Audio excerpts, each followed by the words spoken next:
कौन थे मदन लाल धिंगड़ा और क्यों उनको पागल करार करके अपने ही घर से बाहर निकाल दिया था। नमस्कार, मैं अमर शेरगिल अपने साथी सैयद संधू के साथ आपके अपने चैनल कैन विजडम पर स्वागत करता हूं।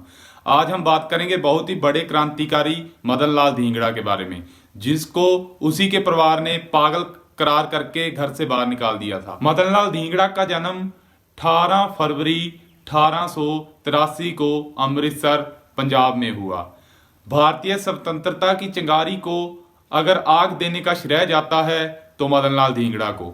मदन लाल धिंगड़ा के अगर हम परिवार की बात करें तो उनके परिवार में उनके पिता पेशे में जो सिविल सर्जन थे और अंग्रेजी हुकूमत के रंग से पूरी तरह रंगे हुए थे। अगर उनकी माता की बात करें तो वो एक भारतीय नारी थी और भारतीय संस्कृति से जुड़ी हुई थी। अगर हम मदन लाल के क्रांतिकारी सफर के बारे में बात करें तो पहली बार उनका क्रांतिकारी सफर अपने स्कूल से शुरू हुआ था। उनको क्रांतिकारी सफर के साथ जुड़ने के लिए लाहौर कॉलेज से बाहर निकाल दिया था, जिसके कारण उनके परिवार ने उनसे साथ संबंध तोड़ दिए थे। उन्होंने कहा कि मदन लाल तो एक पागल है, इसीलिए मदन लाल फिर काम करने के लिए मुंबई चले गए। इसके बाद मदन लाल को एक क्लर्क के रूप में और एक तांगा चालक के रूप में, बाद में कारखाने के मजदूर के रूप में देखा गया और बाद में उनको प्रमोशन दिया गया और वो क्लर्क की नौकरी करने लगे। और जिस कारखाने में वह नौकरी करते थे वहां के मजदूरों की देखरेख में और बाद में मदन लाल को एक क्लर्क के रूप में, फिर तांगा चालक के रूप में और बाद में कारखाने के क्लर्क के रूप में काम करना पड़ा।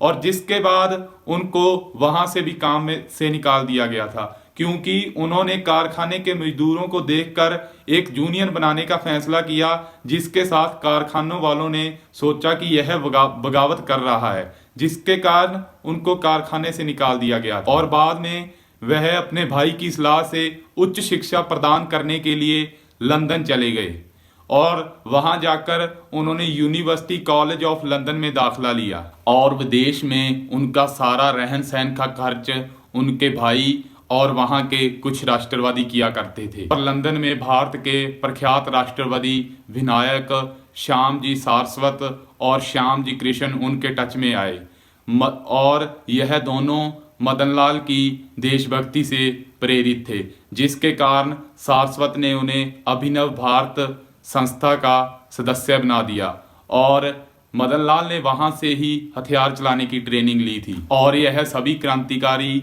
उन दिनों इंडिया हाउस में रहते थे।